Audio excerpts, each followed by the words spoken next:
The other thing I want to say is exercise doesn't look the same to everybody. It's why I actually don't call it exercise. I call it movement, because for some people, I like movement. They just go walking. And Let's talk as a about result of movement. walking, they like bring down their blood A1C levels and are no longer pre-diabetic, and they remove the cardiovascular disease that runs in their family, and they reduce their weight. Or they do yoga, Pilates, bar, spin, F45, Orange Theory, CrossFit. It doesn't have to be going to a crunch and working your way around the machines.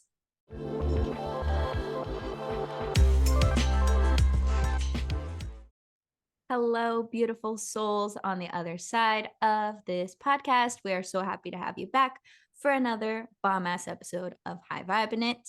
Today we have another very awesome guest, but before we introduce her, if you're new to the show, my name's Kelsey Aida. I'm a transformation facilitator and inspirational author. I'm here with my bestie and co-host, Lindsay Robinson, hypnotherapist extraordinaire.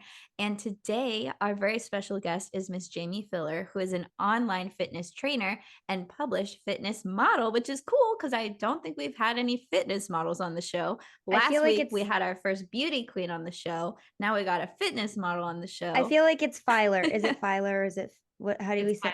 Oh, yes. Sorry. Jaime Filer. So it would have been 2 L's to be Filler, which makes more sense. Filer. Well, either way, can you file away at our Instagram? I couldn't get through it. I was trying to think of something cool to say. There was a dad joke to come out. I know. I'm a mom with the dad jokes. It's fine. There it is. Jaime, we're so happy to have you. Yes, Kelsey, Lindsay here. Kelsey's joining us as well. We are so happy to be here. New year, new episodes. What more do you want?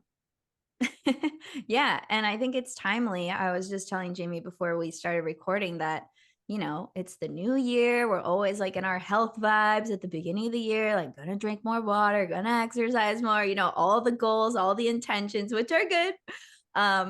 And so I think this is a very timely episode to be focused on the mind, the body. I mean, however it's going to show up today in the conversation, we really never plan these things out. We just let it flow however it needs to flow. But Jaime, if you can tell us more about what you do and just how you got started on this path and how you help people. Sure. So I'm an online personal trainer. Even prior to COVID, I enjoy traveling. I enjoy freedom and flexibility. I don't like being confined by any 4 walls, be it an office or a gym. So I run my business out of my house from the other side of a laptop or a computer. I love bringing together mental health and physical health because a lot of people stop what it is they're doing because something overwhelming comes up in their life, something stressful, something that causes them anxiety. And then all of a sudden it's as though they never had any habits to begin with.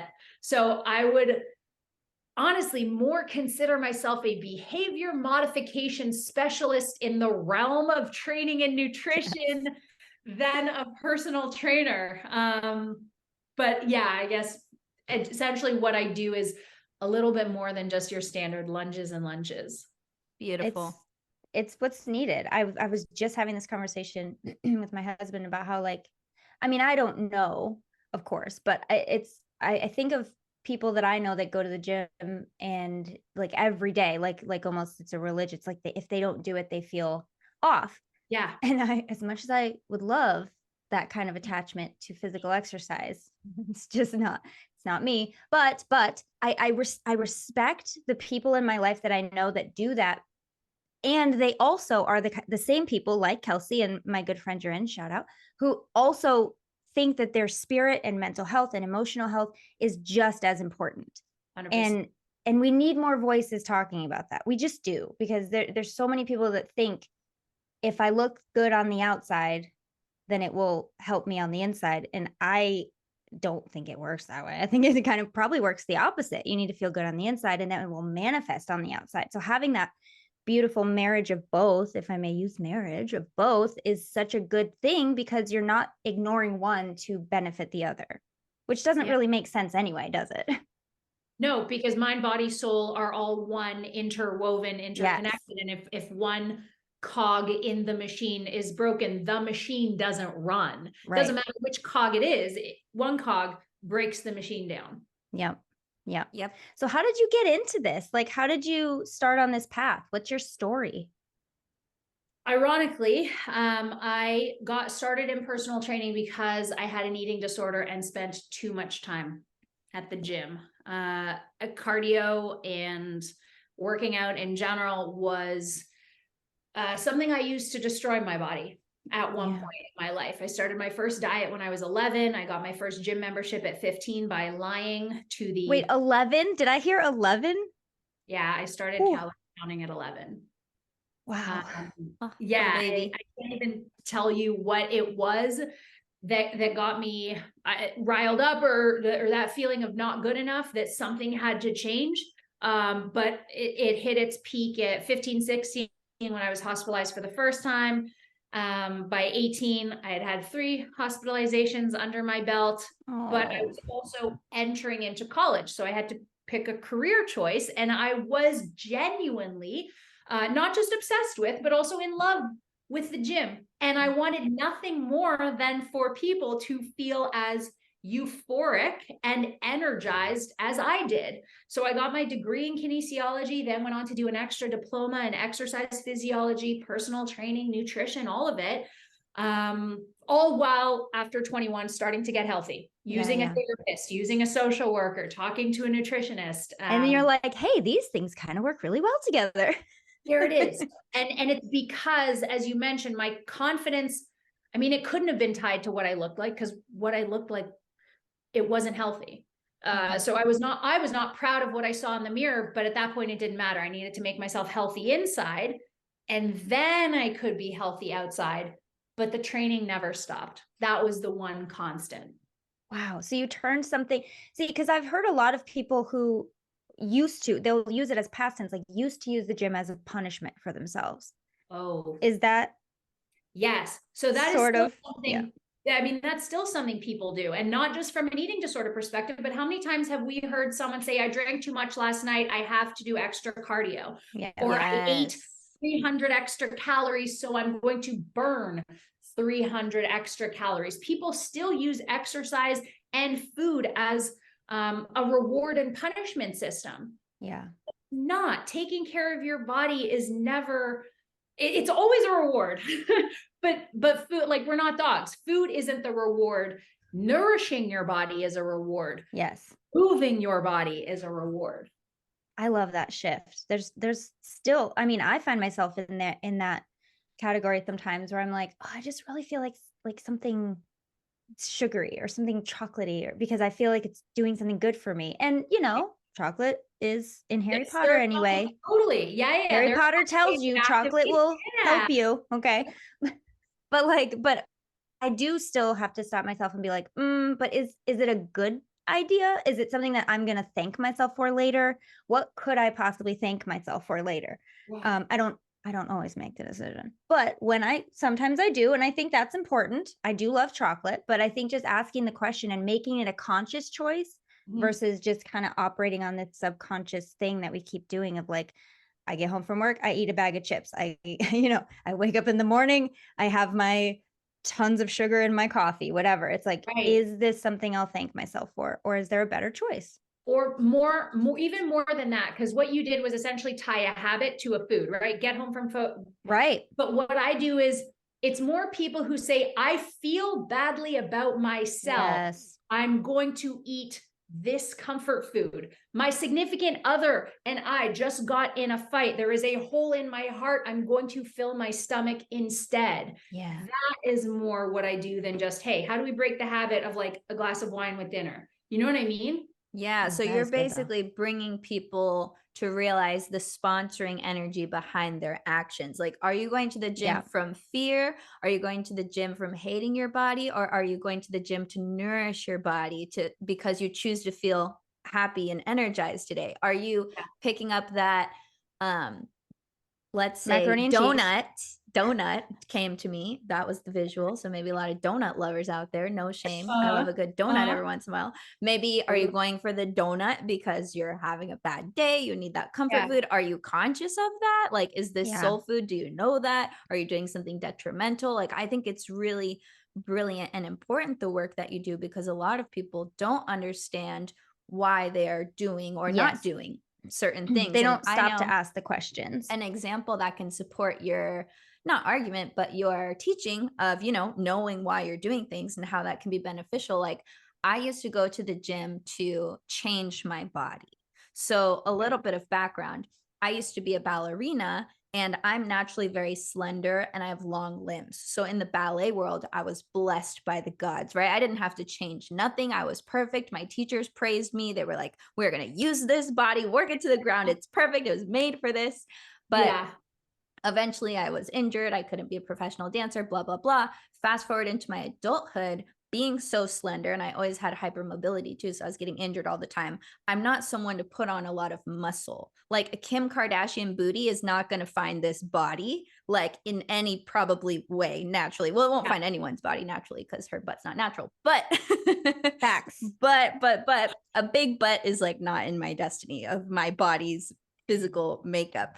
So I used to like be like, okay, I'm going to go to the gym. I'm going to do all these squats. I'm going to like bulk up, you know, I want to be super, like, I want to have muscles. I don't want to look skinny, you know, I'm too skinny, whatever it is.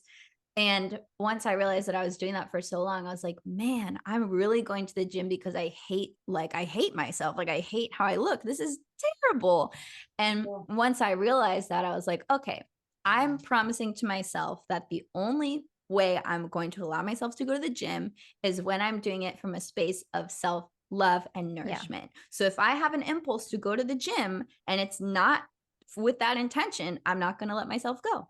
And so once I set that boundary, which is a little extreme, but it helped me, I was able to shift into a space of, I'm doing this for nourishment. I'm doing this because I want to feel strong. And there's nothing wrong with wanting to look strong or feel strong, but is that desire coming from a passion desire, like an energized, a heart desire? Or is it coming from like a place of lack? You know, big difference. Yeah, for sure. And then same with food as well, right? You know, you were saying, Lindsay, like, when you pick up this particular food, there's got to be a conscious awareness.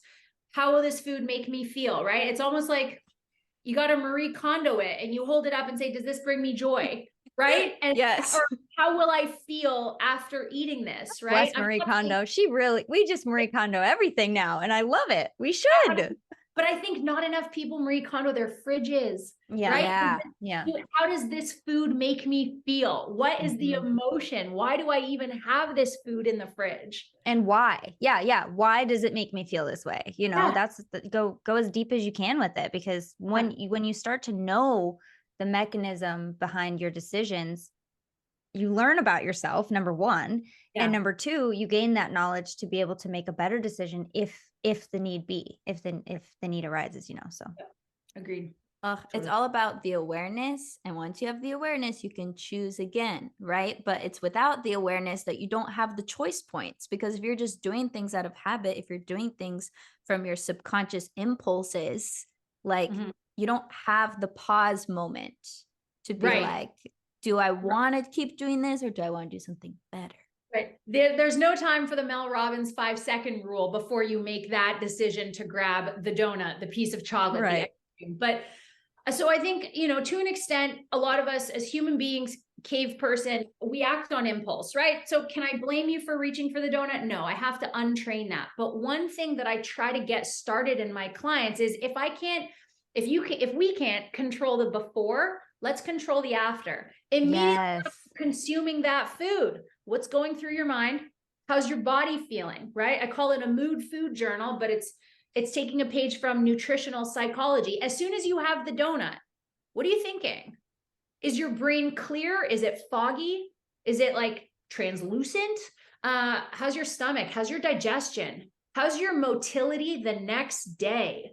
Right? Ooh, good one. All of those things I want, like, and this doesn't have to happen for every food, nor should it. It will create a psychosis. But let's say your trigger foods, right? Again, I can't necessarily stop you from using, but I can make you consciously aware after the fact of how using made you feel and say, well, did you like that feeling? You'd be like, no, I went into like a hypoglycemic state and I passed out on the couch the rest of the day. And I'm like, And had you not brought that to the attention of said person, they may not have ever made that connection. I No. sure as hell do not make any sort of connection between what I eat and the next day. That's why I love that question so much, because now that you've said it, I'm not going to be able to help it. But that's how we start any process, is bringing the subconscious, these things that we just do, to conscious awareness and ask questions. That's how everything changes. That's how your self-talk changes. That's how any new habits you want to create like becomes a thing. You have to make the subconscious conscious. Right. Do you guys Love it. Remind me again? I'm sorry, and we can talk offline. How old are you guys? You go first, Kelsey. I'm about to be 29. Wait, you have to guess, Jamie, you have to guess. Well, I already said it. I'm Kelsey's about to be 29. You are so good, Jamie. Wow. Great guess. Psychic. I'm going to guess you're around the same age. I'd say 30. Just love you. 37. 37. Okay. So you might appreciate this. In Saved by the Bell, do you remember when Zach Morris used to break the fourth wall and talk to the audience? Okay. We have to do that. You have to stop immediately. You have to stop the movie of your life, pause everything that's going on around you and say, what is occurring? Can you describe this scene behind you? You say, okay, well, again, I'm feeling this, but it goes back to, your entire life is a movie. You're the star, you're the producer, you're the director, you're in charge of what ends up on the cutting room floor. You're obviously the lead protagonist. So you're allowed to pause and say, wait, I didn't like how that scene played out. I'm going to redo it. We're going to take two, right? Let's rewind, start again.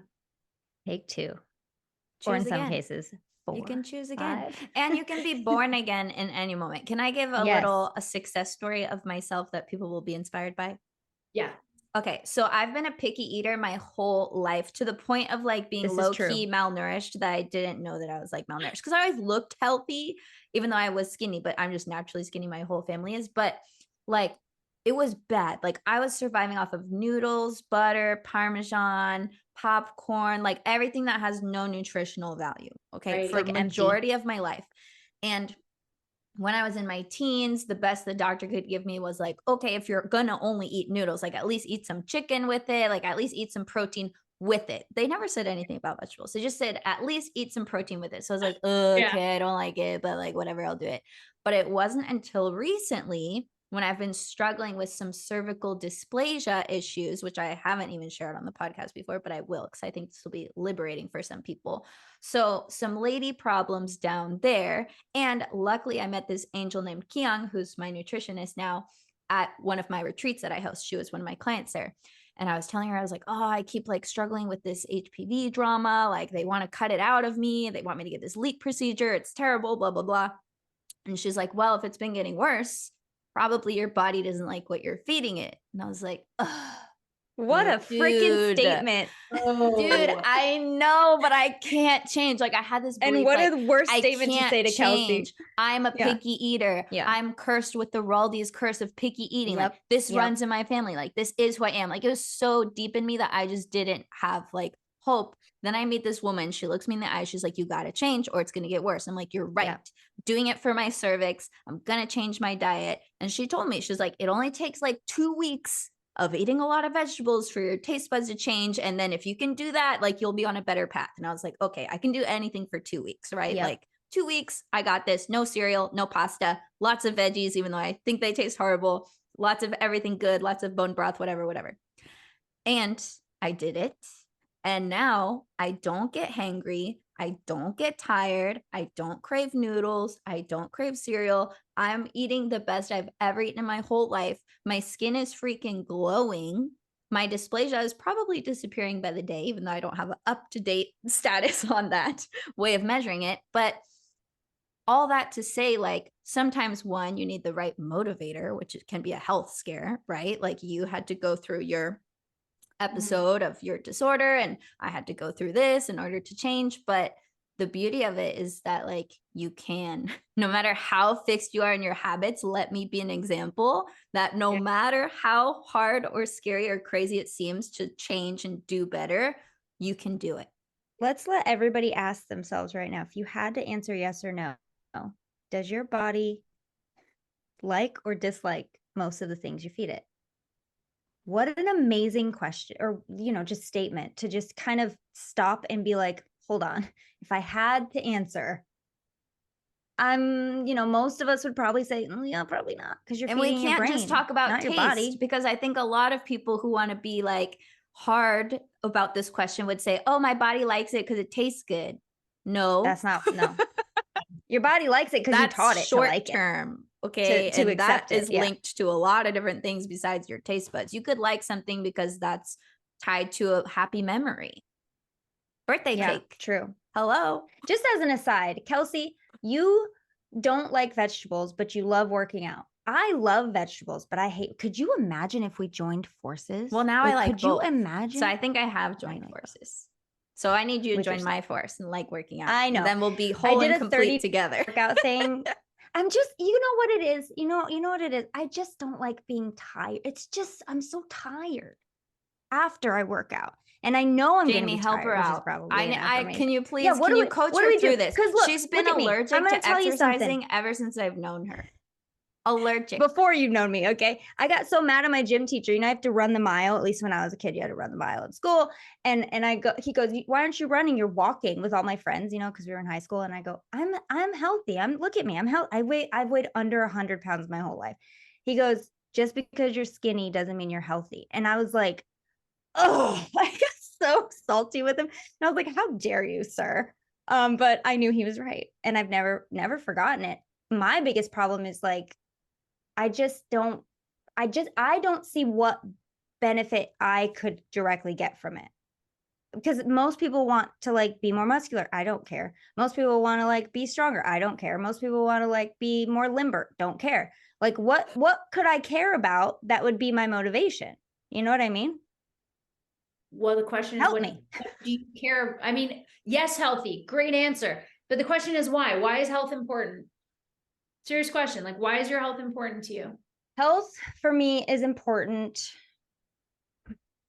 Health to me is important. Well, obviously, because I have 3 boys and I want to like stick around for them. I want to be there. Okay. Why? But my fear isn't that I'm going to die being unhealthy. It's like I'm going to like get a deadly disease or something that exercise won't help me with. Okay. So why is it important to you that your kids grow up with their mom? Don't do this. But this is how I get. No, this is it. We got to go there, Linz. We got to go because I want to show them what, oh God, I hate it. Because I want to show them what a good mom looks like. Because my mom has things. Okay, there it is. But I'm going to say, but even if I knew what a great mom was, I would probably say because I want to be there for them because they're my kids. Like, but I guess it doesn't really matter, does it? The fact is you have an answer. God damn it. Yeah. I'm so glad we can swear on this podcast. Yeah. So the reason, and I get it, people are allergic to exercise. Exercise makes them tired. I'm so tired, Jamie. I get it. But it's the neural anchor, right? It's not what you're doing, it's why you're doing it, right? Mm-hmm. This podcast has a purpose, right? It might take a couple hours out of your week that you could be spending doing something else, but what? You guys value impact. You value high vibration. You value sending those high vibrations to other human beings who are receptive to it. Great. That's why you're willing to sacrifice. Yeah. Okay. Yeah. The same. The other thing I want to say is exercise doesn't look the same to everybody. It's why I actually don't call it exercise. I call it movement. Because for some people, I like movement. They just go walking. And as a result of walking, they like bring down their blood A1C levels and are no longer pre-diabetic, and they remove the cardiovascular disease that runs in their family, and they reduce their weight. Or they do yoga, Pilates, bar, spin, F45, Orange Theory, CrossFit. It doesn't have to be going to a crunch and working your way around the machines. Does what is it? BPM, blood pressure? Is that your heart rate? Does heart rate matter in terms of like what you're getting out of it? Like, do I have to get my heart rate to a certain level to know like I can stop? Your body just likes moving. Okay. Yeah. Okay. Well, that actually does help because I'm thinking I have to keep going until I literally cannot go anymore. And that's probably not the best approach. That sounds miserable. And It that is pretty miserable. People suffer from gym intimidation because whoever put that in your head probably put it in a million other people's I heads. think I did it to myself, to be honest with you. I'm pretty sure I did it to myself because maybe because like I use it as a cop out to not do it. Like, oh, well, I just don't want to get that exhausted today. Yeah. But I don't have to get that exhausted. You don't. And I think there's a sweet spot, at least in my personal experience, where you exercise to the point of energizing yourself. Yeah. That's for sure. Yeah. Because I went to the gym today and I was a little tired after because I pushed myself, but today I'm like, zing. I am so energized from having worked out. Like I really do like to overdo things. When I feel that what you're describing, I'm like, oh, I feel great. I'm gonna do 3 times as much now because I can, and then I'm miserable. Therein lies. I don't know the rules, so I just kind of just go, and that's not a great idea. So also why I'm glad we have you. Trainers. What do you say? This is also why people have trainers, so they don't do that. Yeah. Good to have a guide. True. Yeah. Stop doing push-ups. I can't. I have to go to the point of death. I did have the record of the most push-ups in my gym class in like 9th or 10th grade. Boys and girls, I held the record. And they try to get me to do girl push-ups, which I think are so stupid. Like, first of all, don't call them girl push-ups. They're called box push-ups. Men and women can both do them. And I will never, because I want to prove that I can do more push-ups than you. And yet I don't like to work out. So we just need to get a little bit competitive. That's all. I think so. Okay. I need a little fire. Yeah. Oh, you can do 10. I'm gonna do 20. I'll compete with you. I'm gonna text you and be like, guess what I did today? Linz, beat that. And then be like, guess how many donuts I just kidding. I do like donuts, but okay. So questions what do most people ask you when they're first starting their like me, when they don't know where to start? What do they do? How do they get started knowing what the right thing to do for them is? So their first question is typically, how much weight do you think I can lose in 12 weeks? Oh no. Yeah. And what do you say to that? What face do you make? I want to see the face that you want to make, not the face you do make. What face do you want to make? Let's see it. It's the laptop goes straight into the desk. There's no face. You just smash. I just start smashing. Screen. There's broken screen. The answer is your results will be proportionate to your compliance. That's it. Whatever gives them the gift of control. 100% autonomy, control, right? A lot of these people are like, they are where they are because there's been no control. Yeah. There's been no control in their marriage. There's been no control in their relationship with their parents. There's been no control in their relationship with food or movement. And now it's time to get that back, right? Who are you when we empower you to make decisions? It's the other reason I don't have a one size fits all approach, right? Like Lindsay, right? I got to get you in a competitive environment. Okay. So maybe that's spinning where you can see what the other people are doing on the board. And then Kelsey, for you, right? I get it. You like lifting. Cool. You guys have different approaches based on what you genuinely enjoy. And guess what? The more you enjoy it, the more compliant you'll be. Yeah. Right. So that's what people come to me for. It starts with the weight loss or the muscle gain. And then it turns into, well, how do I just give you some confidence and make you happy for life? And then you won't need me anymore. Right. That's the goal. So I'm hearing fun, confidence, and discipline, but discipline that's inspired by like worship and nourishment of the self. Like the reason why you're doing it is because it feels good to you. It's because it helps you live longer. It's because it improves your quality of life in whatever way that is, which exercise and eating well improves your quality of life, like in infinite number of ways that we do not have enough time to talk about on this podcast. Right. Yeah. Yeah. And everyone is motivated. And I do hate that word so much. I prefer discipline, but everyone starts off with they're either they're running away from pain or they're running towards pleasure. Like Lindsay, Yes. even your own example, you're running away from the pain of your mom, but you're running towards the pleasure of a life with 3 boys, right? Mhm. So if I can get you to stop thinking about running from the negative and only ever running towards the fun light at the end of the tunnel, Yeah. you're going to want to run faster, harder, more intensely, more frequently. You're going to want to do it for yourself more often. Do you ever have somebody that's like, no, no, no, no, no, I just want to work out. Don't try to change my confidence. I'm All the, fine. yeah, all the time. And then I send them to my wife, who's my assistant coach. Yeah. Because You she's deal with much this more one. like, cool, yeah, let me program for you. Let's get you leaner, bigger, faster, stronger. But I'm like, show me your heart. Yeah. What's in there? What makes you tick? No, I like that. Just open up your head. You know? I mean, Yeah. the So- holistic approach is beautiful. Obviously, it's Mhm. not for everyone. Some people really do Oh. just want to have a movement program or have a certain diet to follow, which can be Yeah. really helpful, especially in the beginning. But I think that what you're doing is really cool. And the way that you approach it is honestly definitely more so sustainable. healing. Yeah, and lasting. Yeah. Yeah. And it's the other reason that I'm very open about it, especially on Instagram. Like, you know, it says, I help people overcome overwhelm, reduce anxiety, and increase confidence through fitness. If you're looking to get on stage, if you're looking to lose 20 pounds before a wedding, I'm probably not for you. But that's okay because you'll find someone who is.